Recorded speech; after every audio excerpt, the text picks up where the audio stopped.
ये है हमारी प्यारी सी धरती। धरती की सतह पर 71% भाग को समुद्र ने कवर किया है और रिमेनिंग 29% सरफेस लैंड ने कवर किया है। इस लैंड में हम रहते हैं।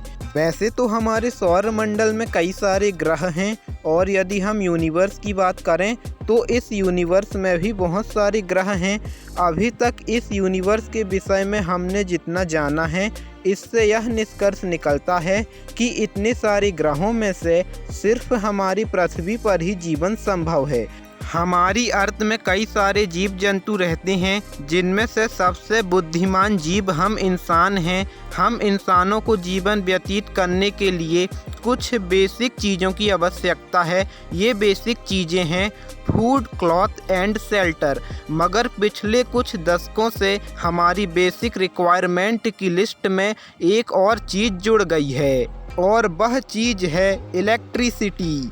भौतिक विज्ञान की दृष्टि से देखें तो इलेक्ट्रिसिटी ऊर्जा का ही एक रूप है।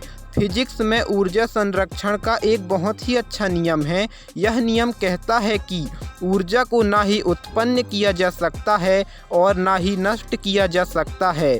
ऊर्जा को सिर्फ एक रूप से दूसरे रूप में परिवर्तित किया जा सकता है। आपने अपनी लाइफ में यह तो कभी न कभी सुना ही होगा कि बिजली का उत्पादन होता है। दोस्तों, बिजली का उत्पादन होता है, यह वाक्य फिजिक्स के दृष्टिकोण से बिल्कुल गलत है, क्योंकि बिजली ऊर्जा का ही एक रूप है और ऊर्जा को ना ही उत्पन्न किया जा सकता है और ना ही नष्ट किया जा सकता है। ऊर्जा को सिर्फ एक रूप से दूसरे रूप में परिवर्तित किया जा सकता है। आइए इसे एक उदाहरण की सहायता से समझते हैं। यह कोल है, यह अभी ठोस अवस्था में है। जब इसे ऑक्सीजन की प्रेजेंस में बर्न किया जाएगा तब यह कोल हीट एमिट करेगा। कोल के द्वारा एमिट की गई हीट से हम पानी गर्म कर सकते हैं। जब पानी गर्म हो रहा होगा तब पानी लिक्विड स्टेट से गैसियस स्टेट में कन्वर्ट हो जाएगा। यहाँ पर भाप को गैसियस स्टेट कहा गया है और जब इस भाप को पतले से मेटल पाइप से गुजारा जाएगा तो हाई काइनेटिक एनर्जी और वेरी थिन पासिंग स्पेस होने के कारण यह भाप हाई प्रेशर के साथ मेटल पाइप के दूसरे हिस्से से निकलेगी। इस हाई प्रेशर से निकलने वाली भाप की सहायता से डायनेमो के रोटर को घुमाया जाएगा। डायनेमो एक ऐसा यंत्र होता है जो मैकेनिकल एनर्जी को इलेक्ट्रिकल एनर्जी में परिवर्तित करता है।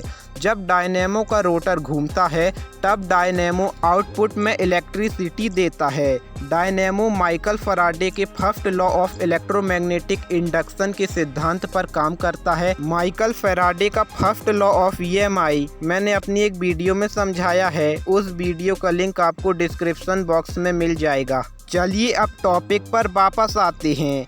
कोल को इलेक्ट्रिसिटी में कन्वर्ट करने के लिए हमें यह प्रोसेस फॉलो करना होगा।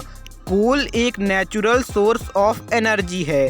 जब कोल को थर्मल पावर प्लांट में लार्ज स्केल में बर्न किया जाता है तब coal large amount of heat emit करता है। यदि ऐसा कंटिन्यूसली कई दिनों तक होता है तो इससे एटमॉस्फेयर में CO2 का लेवल बढ़ता है और इस तरह से हमारी पृथ्वी के लिए ग्लोबल वार्मिंग का खतरा बढ़ता ही जा रहा है। दोस्तों, एनर्जी की बढ़ती डिमांड को फुलफिल करने के लिए हमारे पास कुछ ऐसे बेटर ऑप्शंस भी हैं जो हमारी अर्थ के लिए नुकसानदायक नहीं हैं। सोलर एनर्जी और विंड एनर्जी को ग्रीन एनर्जी भी कहा जाता है। यह एक सोलर पैनल है। सोलर पैनल सनलाइट को इलेक्ट्रिकल एनर्जी में कन्वर्ट करता है। और यह विंड मिल है।